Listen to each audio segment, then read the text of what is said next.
You're staring at four owls right now, and you probably think this is just a simple choice, just a fun little game where you pick the one you like best and move on with your day.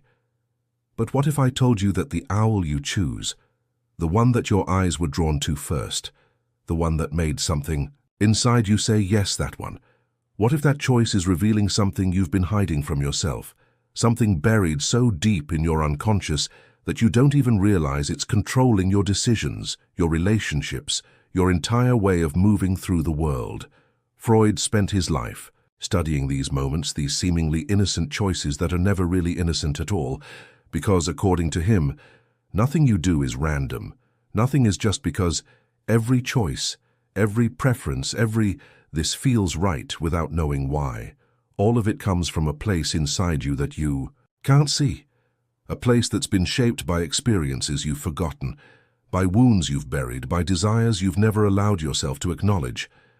And right now, looking at these four owls, you're about to have a conversation with that hidden part of yourself, whether you know it or not. The owl you choose isn't just an image, it's a mirror. And what you see reflected back isn't just about which colors you prefer or which expression seems friendlier. It's about the story your unconscious has been writing since you were too young to remember, the narrative that's been running in the background of your mind, directing your life like an invisible playwright. Freud called this the unconscious, and he didn't mean it as some mystical concept. He meant it as the most practical, most concrete reality of your existence, the part of you that holds every memory, every feeling, every moment you couldn't process at the time, all stored away in a vast internal library that you can't access consciously, but that influences absolutely everything you think, feel, and do. When you look at these owls and feel drawn to one, that pull isn't coming from your rational mind, it's coming from this deeper place, this underground river of experience that's been flowing through your life without you ever seeing it directly. And what's fascinating, what Freud would find absolutely captivating about this moment, is that you think you're choosing the owl, but really, the owl is choosing you, or more precisely, your unconscious is making the choice, and then letting your conscious mind believe it was in control the whole time. Let's talk about what's really happening here, because this is where it gets interesting, where the layers start to peel back and reveal something profound about how your mind actually works. Each owl represents something, not in a superficial, this owl means your creative kind of way, but in a much deeper, much more psychologically complex way. The owl that speaks to you is speaking in the language of your unconscious, using symbols and associations that have been programmed into you by every experience you've ever had, especially the ones from childhood, the formative years when your psyche was still soft and impressionable, still taking in the world and deciding what it all meant, who you needed to be to survive, what you needed to hide to be loved, what parts of yourself were acceptable and what parts had to be pushed down into darkness. Freud understood that we don't choose our preferences out of thin air. We choose them based on patterns established decades ago, patterns we're not even aware exist. The owl you're drawn to right now is connected to these patterns, to the way you learn to see yourself, to the defenses you built to protect your fragile sense of self, to the parts of your personality that you developed and the parts you had to exile. If you've already chosen your owl, I want you to think about what drew you to it. Not just the surface level, I like the colors or that one looks wise, but what it was that made your body respond. Because that's what happened. Your body responded before your mind could rationalize it. You felt something, a recognition, a resonance, a "this one understands me" that came from somewhere you can't quite name. That's your unconscious talking. Freud would say that you're experiencing what he called the return of the repressed, except instead of a traumatic memory or a forbidden desire suddenly breaking through into consciousness, it's a more subtle communication, a whisper. From the depths saying, "Pay attention, this symbol means something to you. This image connects to something important about who you are. And here's what makes this so powerful. You don't have to understand why you chose the owl you chose for it to be revealing something true. In fact, the less you understand it rationally, the more likely it is that you've actually touched something real, something that your conscious mind has been working very hard not to see. Now, before we go deeper into what each owl might be revealing about your unconscious, I want to pause here and acknowledge something. Important. If you've made it this far, if you're still with me, it's because something inside you recognizes that there's more going on beneath the surface of your everyday awareness, that you're more complex, more mysterious, more deeply influenced by invisible forces than you usually allow yourself to consider. And that recognition, that willingness to look at yourself with curiosity rather than judgment, that's the beginning of real transformation. This channel exists for exactly this purpose, to help you have these conversations with your unconscious, to give you the tools from Freudian psychoanalysis to understand why you do what you do, why you feel what you feel, why your life keeps following certain patterns even when you consciously want something different. Every week, I create videos that dive into these hidden mechanisms of the mind, that shine light into the dark, corners where your true motivations live, where your defenses operate, where your deepest fears and desires shape your reality without you knowing it. If this kind of exploration speaks to something in you, if you feel like you've been searching for a way to understand yourself at this level, then subscribe to this channel and turn on notifications, because this is just the beginning of a much longer, much more profound journey into the landscape of your own psyche. You're not going to find easy answers here. You're not going to find someone telling you that everything is simple and that 5 quick tips will change your life. What you're going to find is the truth, the complicated, messy, beautiful truth about what it means to be human, to have an unconscious, to be driven by forces you can't see but can learn to understand. So subscribe, and let's continue this journey together. Now, let's talk about what Freud would actually say is happening when you choose an owl, because this goes deeper than you might think, deeper than any surface interpretation could capture. Freud's entire model of the mind was built on the idea that we are fundamentally divided, that we are not one, coherent self, but rather multiple forces in constant conflict, the id with its primitive desires and impulses, the superego with its moral judgments and prohibitions, and the ego trying desperately to mediate between them, while also dealing with the demands of external reality.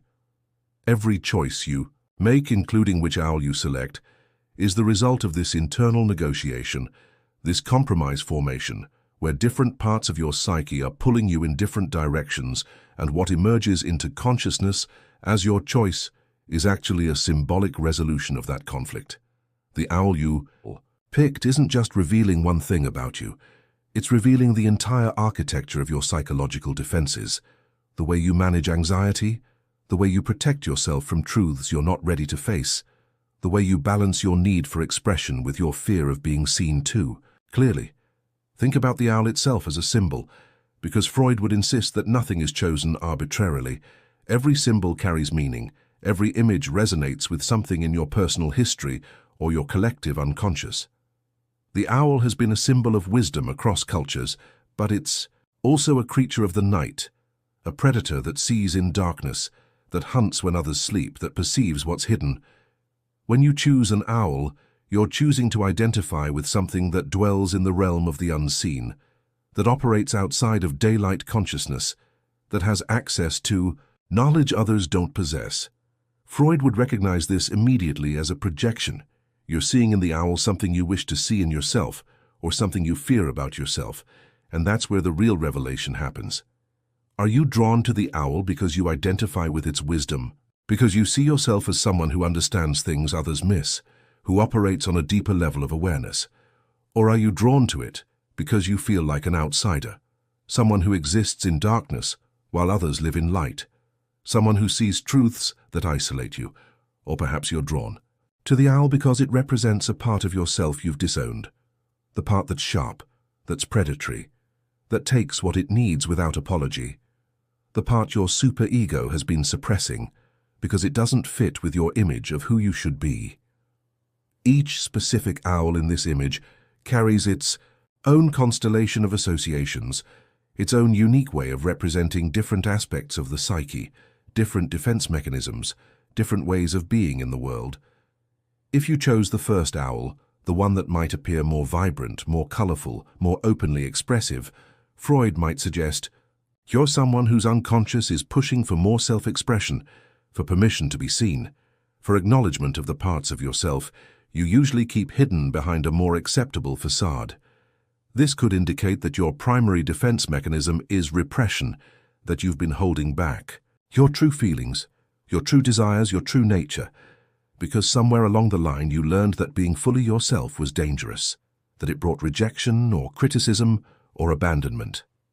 The bright owl calls to the part of you that wants to emerge, that's tired of hiding, that needs witnessed in its full complexity and color. But here's the tension. The fact that you need this owl, that you're drawn to it, also suggests that you haven't fully integrated this colorful, expressive part of yourself yet. It's still living in your unconscious, still waiting for permission to come into the light of your conscious awareness and your lived experience. If you chose the second owl, the one that might seem more contemplative, more serious, more withdrawn into itself, this could reveal a different psychological dynamic entirely. Freud might interpret this as evidence of intellectualization as your primary defense, the tendency to retreat into thought rather than feeling, to observe rather than participate, to understand rather than experience. This owl represents the part of you that watches life from a distance, that analyzes and interprets but struggles to fully immerse itself in the messy, chaotic reality of emotion and connection. People who choose this owl often have unconscious fears of being overwhelmed, of losing control, of being consumed by feelings they won't be able to manage, and so they've developed this observer stance, this wise witness who understands everything but touches nothing. The unconscious message here might be that you've made safety your priority over aliveness, that you've chosen the protection of distance over the vulnerability of presence. And while this has served you in some ways, while it's kept you safe from certain kinds of pain, it's also kept you isolated from certain kinds of joy, certain kinds of intimacy, certain kinds of full-bodied engagement with your own existence. If you chose the third owl, perhaps the one that seems more mysterious, more shadowy, less immediately readable than the others, Freud would probably talk about the shadow, about the parts of yourself that you've relegated to darkness because they don't fit your conscious self-image. This owl represents the disowned aspects of your personality, the qualities you've judged as bad or wrong or unacceptable, the impulses you've learned to suppress, the desires you've been taught to be ashamed of, the parts of yourself that your family, your culture, your religion, your education told you were not okay. Choosing this owl might mean that your unconscious is trying to bring these shadow elements to your attention, trying to tell you that integration is necessary, that wholeness requires acknowledging and accepting all of who you are, not just the parts that received approval. The mysterious owl is an invitation to stop dividing yourself into acceptable and unacceptable, to stop exiling huge portions of your being to the unconscious where they operate without your awareness, sabotaging your relationships, creating symptoms you can't understand, driving behaviors that seem to come from nowhere. This owl is asking you to turn toward what you've been turning away from, to have the courage to see yourself completely, to reclaim the energy you've been using to keep these parts hidden.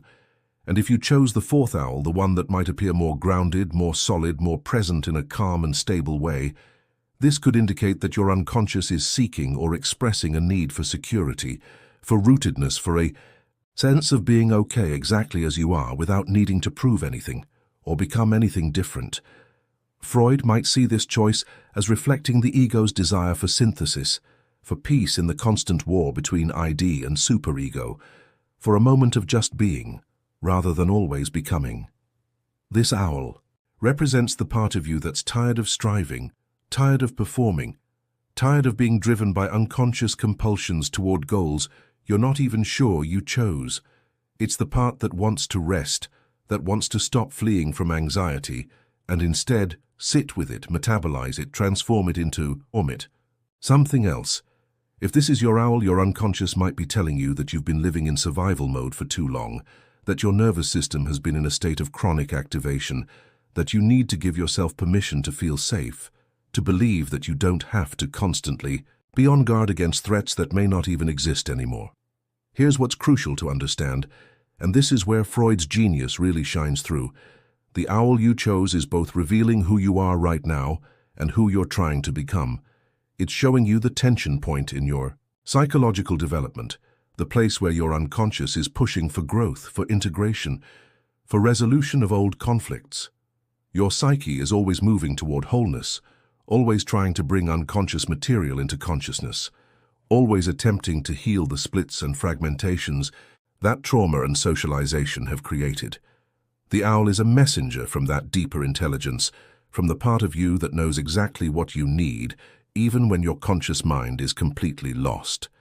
And this is why these seemingly simple choices, these pick an image and see what it means games, can actually be quite profound when understood through a psychoanalytic lens, because they're giving your unconscious permission to speak, to show itself, to communicate in the symbolic language that's its native tongue.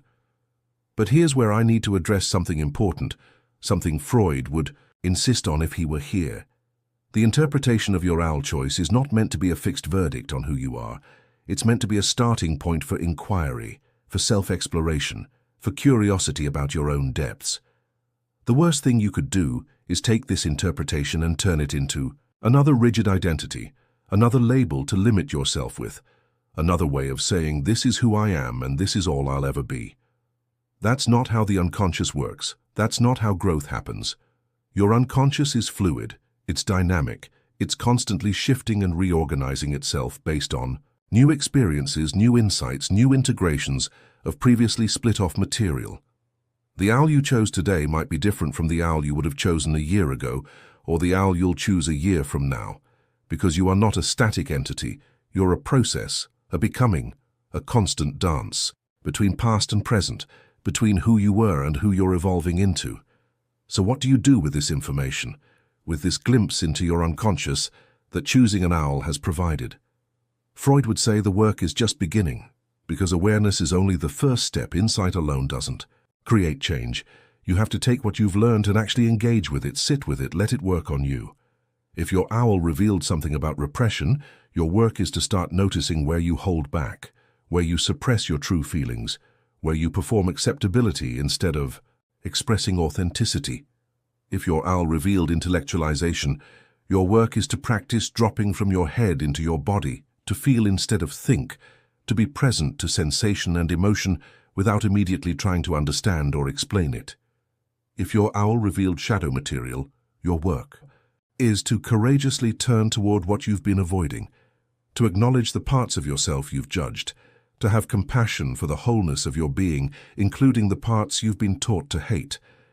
If your owl revealed a need for grounding, your work is to give yourself permission to stop, to rest, to believe that safety is possible, that you can exist without constantly defending yourself against perceived threats. And here's something else Freud understood deeply, something that makes this process both challenging and liberating. Your unconscious is going to resist this work. It's going to use every defense mechanism it has to keep you from seeing too clearly, from changing too radically, from disrupting the psychological equilibrium you've established, even if that equilibrium is painful, even if it's limiting, even if it's slowly killing your spirit. This is what Freud called resistance. And it's one of the most important concepts in psychoanalysis, because it explains why transformation is so difficult, why knowing what your problem is doesn't automatically solve it, why you can have insight after insight and still find yourself repeating the same patterns over and over. Your unconscious is invested in maintaining the status quo because change is terrifying, because even dysfunctional patterns become familiar and therefore feel safe, because your defenses were created to protect you and they don't give up their job easily, even when you consciously decide you want something different. This is where the spiritual dimension of psychoanalysis becomes apparent, because what Freud is really describing is a journey of self-confrontation, of death and rebirth, of letting old structures dissolve so that new ones can emerge. It's not comfortable. It's not easy. It's not something you can accomplish by watching a few videos or reading a few books. It requires sustained attention, real courage, willingness to feel what you've been avoiding feeling, to see what you've been refusing to see, to acknowledge truths about yourself and your life that your ego finds deeply threatening. The owl you chose is inviting you into this process, into this underworld journey, where you descend into the darkness of your own psyche, not to be destroyed, but to be transformed, not to lose yourself, but to find the self that's been waiting beneath all the adaptations and performances and protective mechanisms you developed to survive. Now I want to pause again and ask you something, and I really want you to think about this. I want you to feel into it, rather than just answering it intellectually. As you've been reading this, as you've been learning about what your owl choice might reveal, have you felt that uncomfortable sensation of recognition? That, oh no, that's actually true about me feeling. That resistance that wants to say yes, but, or this doesn't really apply to me, even though part of you knows it does. That discomfort, that resistance, that's your unconscious showing itself. That's the defense mechanisms activating to protect you from seeing too clearly. And here's what I want you to know. That's okay. That's completely normal. That's part of the process. You don't have to have it all figured out right now. You don't have to immediately transform everything this video has revealed about you. All you have to do is notice, to acknowledge, to say, yes, there's something here. Yes, this touched on something real. Yes, I want to understand this more deeply. And if that's where you are, if you're feeling that pull toward deeper self understanding, then I want to invite you to do something. Go to the comments right now and simply write, I chose the owl that sees in darkness. Or whichever owl you chose, describe it in a way that feels meaningful to you. And then maybe share one thing this video helped you recognize about yourself. Just one thing. It doesn't have to be your whole psychological history. Just one small truth that emerged. Because here's what happens when you do that. You're not just commenting on a video. You're making the unconscious conscious. You're taking something that was hidden and bringing it into language, into acknowledgement, into the light of awareness where it can begin to change. And beyond that, when you share your experience, you're helping someone else who chose the same owl, someone who's feeling the same things you're feeling, someone who needed to know they're not alone in this particular struggle, in this particular pattern, in this particular journey of self-discovery. Your comment becomes a mirror for someone else, becomes the moment they realize, oh, I'm not the only one, becomes the encouragement they needed to keep going on their own path of psychological and spiritual growth. So go ahead, scroll down and share. Just write, I chose this owl and here's what I'm learning about myself. That's it. That simple act of naming what's true is more powerful than you realize. What Freud discovered, what he spent his entire life trying to help people understand, is that we are not who we think we are. That the image we have of ourselves, the story we tell about our lives, the personality we present to the world, all of it is just the visible tip of an enormous iceberg, and beneath the surface is this vast, complex, utterly fascinating landscape of drives and conflicts and memories and desires that are actually running the show while we believe we're in charge. The owl you chose is one small window into that landscape, one brief glimpse of the massive territory of your unconscious mind. And what you do with that glimpse determines everything. You can dismiss it. You can say it's just a silly game, just a random image, just entertainment with no real meaning. And if you do that, you'll go back to sleepwalking through your life, wondering why you keep ending up in the same situations, wondering why your relationships follow the same patterns, wondering why you can't seem to change despite your best intentions. Or you can take it seriously. You can treat it as a legitimate communication from your unconscious, as a thread you can pull on that might unravel something important, as an invitation to begin the real work of self-knowledge. And if you do that, if you follow this thread with sincerity and courage, you'll discover that your entire life begins to shift, that patterns you thought were fixed start to loosen, that possibilities you couldn't see before suddenly become visible.